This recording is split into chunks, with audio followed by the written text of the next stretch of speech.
الفصل الثامن كيرول جيتا تابونغول كمنهاج المسلم في آداب الجلوس نيوتا في نيدي جوداغول والمجلس نيدي جوند المسلم جولو حياتو غورنا مكو دانغوي كلو دان فوب مسيب خادئاتون كو دان يانكيناني دان تابعه جوكو دان للمنهج الاسلامي وناندغول دو لاول الاسلام الذي غول لاول تناولا غول هينو هيبو كل شان kala fiyake tanawala ngolno hewti kulla shan kala fiyake min shu'unil haya emorde fiya ko yingurna hatta julusal muslim ha jonde neddo juldon wa kayfiyati majalisiti e none no jodoran tan li ikhwani musibbe makko julbe dimmobe makko be falida ko sabrun kana latore al muslim juldon yaltazimu o ganni to ray bil ada bitali adine de wonde adda do fi julusi e der jonde makko ne wa majalasati e jondeji makko di awalan aranum dun ida arada so fala man yajlisa de jodoto fa inna kanko ko adi kon yusallimu ko yo hiwro ala ahli al majlisi yimbe jonde den don awalan premier taw so jodo majlis refto jodo honto kadi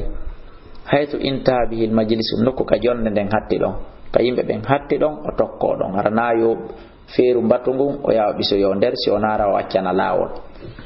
wala yogi ma dan haraw minal kadi goto min majlisi ka jonde makko liya buda fi yo jodo e mayre wala jlis haraw joda kadi baynatni hakkunde dido illa bi idni ma sona e dunga e mabbe kambe dido li gawli rasul sallallahu alaihi wasallam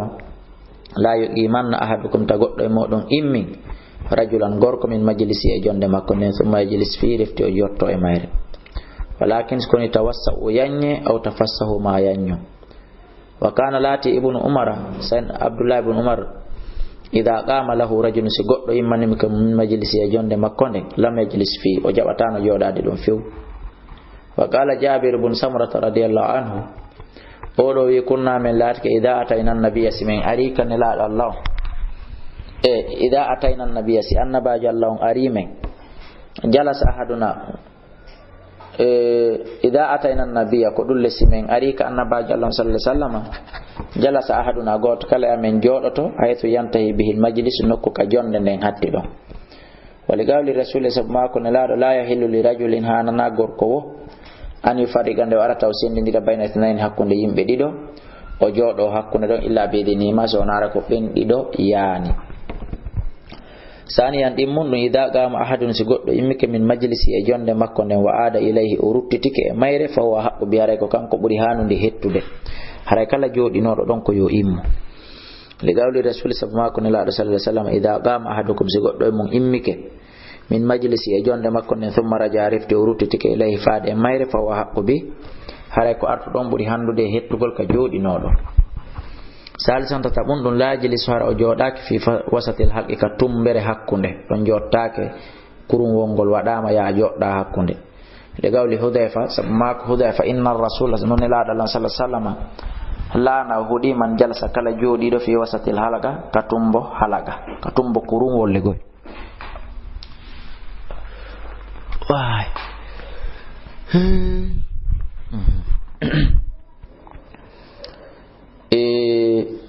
rabi anna yabun idha jalasa so jodi ke yura il adab al atiya o ayni toradi nedi yon diarde do an yajilsa de jotto wa alaytano e makko wa garun makko ba yagal wa sakinatun e dejere nanu jodi no manipilo de telephone on no sunjude jamaa on no e halawil no e feragol kaaje no e waylitagol wala yushabbiku bayna sabiara o jodaki kottingol kulli makko din kuru kara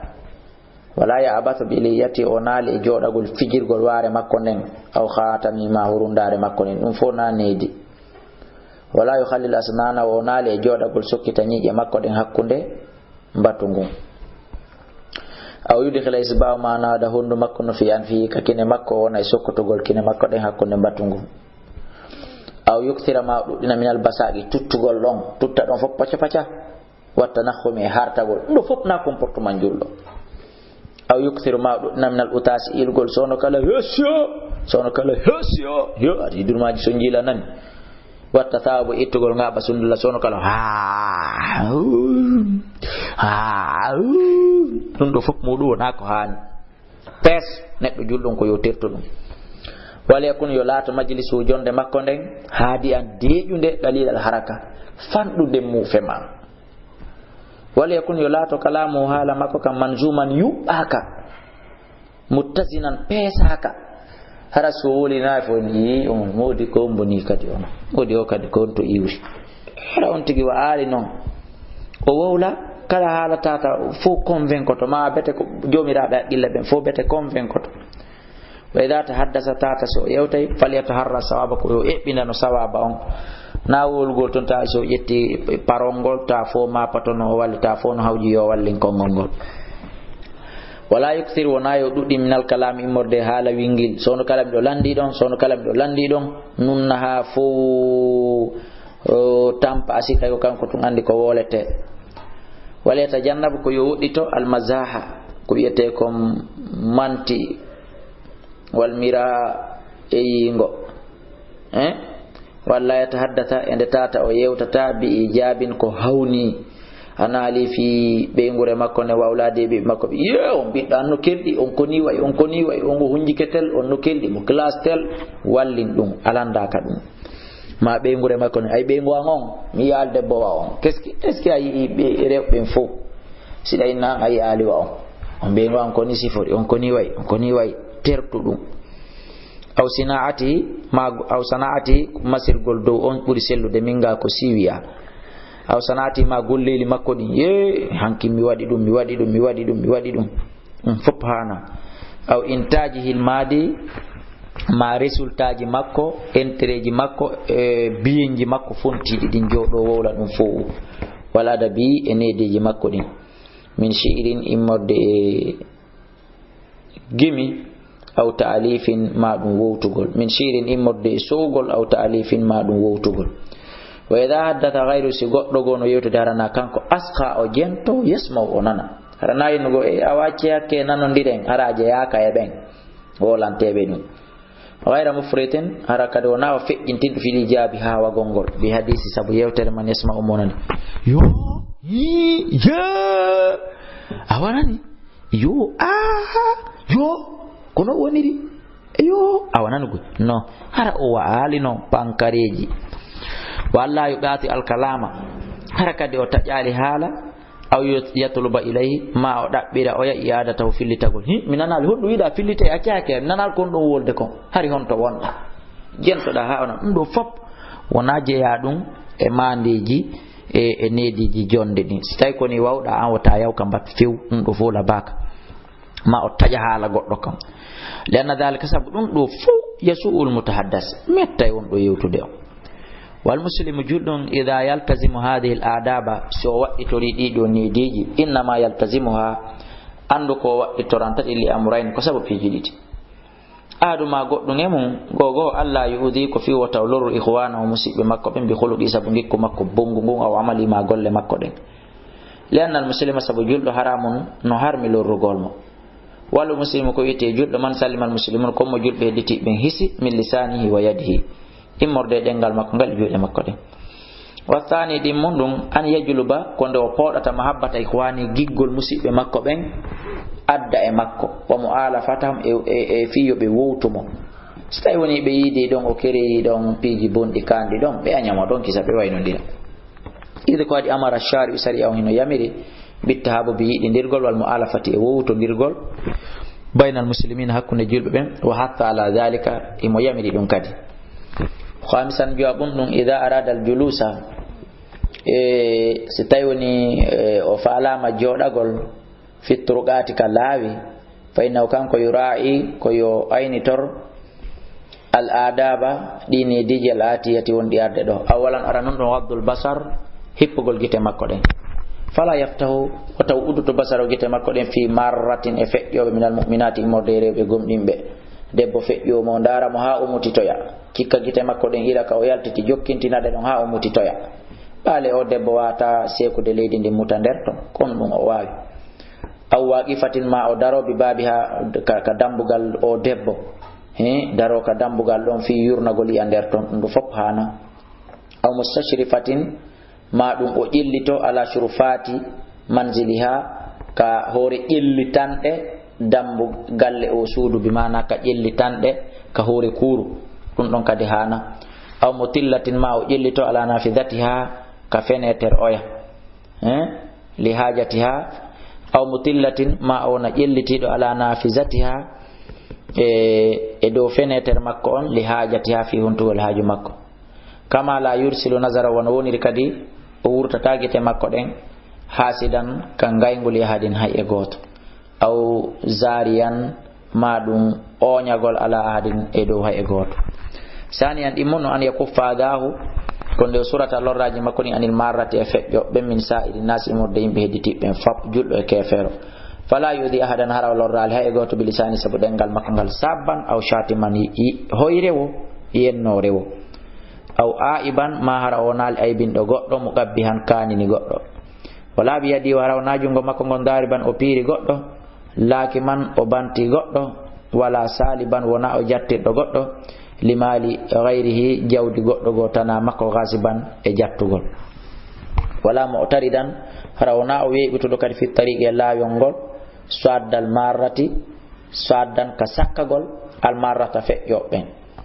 ɗaati an sabilam taƴugol laayi maɓɓe ɗi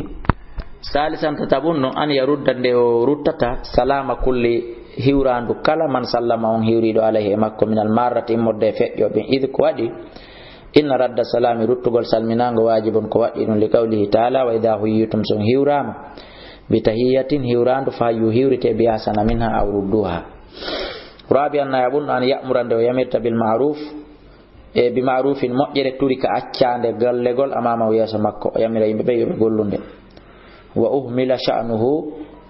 o welsindina fiyake makko on wa uhmila taw welsindama kan sha'nuhu fiyake mayre kayre moƴƴere nden wawata kanko shahiduhu mo seediti ɗum o yimmo o yamira idi huwande tawno kanko mas'ulun ko responsable landiteteɗo fi hadil hal e on alhaali mo woni mum anil amri bihi ga yamirgol ɗum li anna al amra sabu yamirgol bil ma'ruf ko moƴƴi kon faridatun ko faridda kulli muslim kala julɗo yata'ayyanu alayhi mo tata no toɗɗi e mum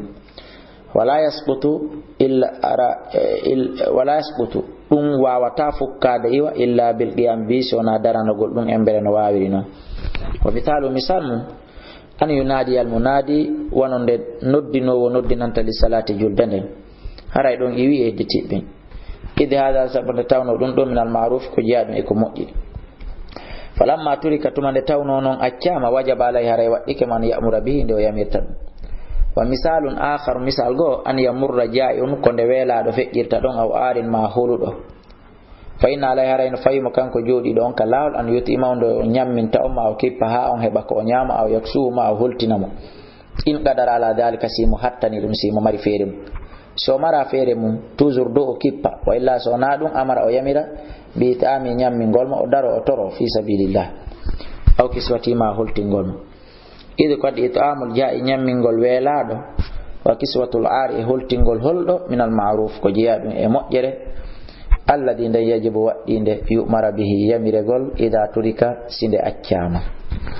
khamisan jawabun ɗum an yanha nde o haɗata an kulli munkarin kala bone yushahiduhu mo seediti yurtakabu faggitama amamahu yeeso makko idi kadi taghyirul munkar sansugol ko a ñaakon kal amri wano yamirgol bil ma'rufi wazifatun ɗum ko waɗɗi ɗum kulli muslim e kala julɗo li gawli sabu mako nelaɗo sallah sallam man ra'a kala yiɗo min koye mawɗo munkaran ko añini fal yughayyiru yo sansu ɗum wa mithalu misal mun an yabghiya ko nde o ɗaɓɓitata amamahu yeeso makko ahadun goɗɗo wa misalu sifa mu an yabghiya nde bewata amamahu yeeso makko ahadun goɗɗo ala akhara e dow goɗɗo o bewa fa yadribu o piyamo aw yasrubu ma o jattamo ma law jawdi makko fa innahu haray ko woni yajibu alayhi waɗɗike e on mo ɗum waɗi yeeso mum fi hadil haali e on alhaali ɗon an yughayyira al munkara nde o sansata nde o waylata on bone añaɗo ɗon fa yaqifa o daro fi wajhi zulmi e yeeso toñuɗo on wal udwani e jaggitowo on o sakkomo o haɗamo e ɗum fi hududi taqati e nder embere taqa makko on wa wus'ihi e mbawdi makko ni sadisan jeega ɓum ɗum an yurshida dalli nde o fewnata majjuɗo falaw istarshadaw si ɗaɓɓirimo tindinanede ahadum goɗɗo fi bayani manzilin ɓanginanegol galle aw hadayatin ma tindinanego ila tariqin faade laawol aw ta'rifin ma andinegol bi ahadin fi goɗɗo go minan nasi immorde yimɓe ɓen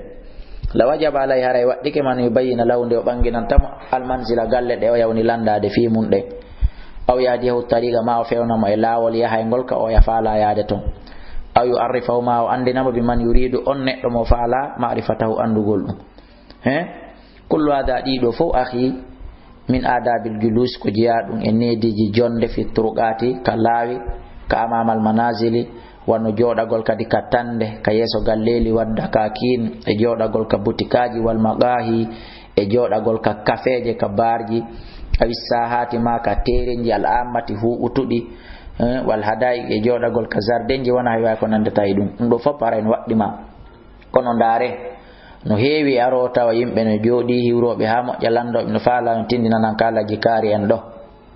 be nabe anda tawale be andi be na ba ko sareni sare nden no wadori sare nden laaba tawa joni ko jantugol nyamade mako problem mako nambara no lando be misikko wona problem sibe inni hi sida andi tindimbe kere siko nyamade be yehi jantugol kan kere jaka sa andi kawtal jama on no nyawli wona non yaki po walla kawtal jama ha yobe ta nyamade nde o nyawlinde si goddo ari no dabbutude kawtal jama no nyawlimo ko yaki po lindirabe kippa daroda kadi ha kawtal jama yoba nyamande ko dun yidugol kawtal mum wona majjingol nyawlido kawtal mum yiltitamo tawa kawtal ma yobal nyamande ara do wona gigol no yimbe be yo faamu acce watten hakke musibbe jul wadalika dalil undon li qawli rasul sallallahu alaihi wasallam kabe mak iyyakum hadin wal julus e jodagol ala turqat kalawi fagalu sahaba ben ne la malana buddu me mara fere dun nani ona yawre inna ma hiya majalisuna andu di lawi ko jondeji amina tahaddas fiya men jotto don men yewta qal la maki awa e hino on do fa idha abaytum sunsalika illa al majalis sona jodagol fatu tariqa aw hara jonnite lawngol haqqa haqqe maggol on qal be ni wa ma haqqu tariqon non haqqe lawngol qala ne la maki abdul basar ko hippugol gite den haranda ral fe jobbe wa kaful adha e surugol lorra wa ruddu salam e ruttugol salminango sahiwrama wal amru e yamirgol bil ma'ruf moƴƴere wanna e hadugol anim kari ko boni wa fi ba'd riwayati no ari riwayaji go ziyadatun ko beyditi don wa irshadu dal e tindingol kala majjudo tindinamo lawngol sa daandi kawdu yarde do min adabil julus hino jeya e nedeji jonde din an yastaghfira Allah no insinanto Allah inda qiyamihi sanga jodagol makko min majlisi inda qiyami sanga immagol makko min majlisi modde jonde makko nde o insinano Allah takfiran ka huutugol bakkacu lima asahu konko tawata no gasa kanko an yakuna ulati kada alamma bihi umubindiri dum o hawtindiri dum fi majlisi e jonde makko nde fagad kana gom dilati ken laado sallallahu alaihi wasallam ida arada sibe fala man yaguma de be immoto minal majlisi immode jonde de be toli hayso ko jangugol be jodi ma bayana ma julde sibe immade yaqul be ma ka subhanaka allahumma bihamdika ashhadu an la ilaha illa anta astaghfiruka wa atubu ilaika ko sil andal ka be landa na laado ko fi non tuma toli do yimmi do wo on jangay dum be ma ke kafaratun dum do ko kafara ya foto do hobbito lima yakunu konko latoto konko latino fil majlis ka jonde on tigi woli kongudi bondi ma huwi golleli bondi haray fasulu samin kerol jeetata bongol haray ko dongol lanni yilto de rewto den dum do kadi musibbe julbe ha famen gollitire haray non den darna darsu on do fanaji din didi kala heewi di fewdo do darsu men on nini hiden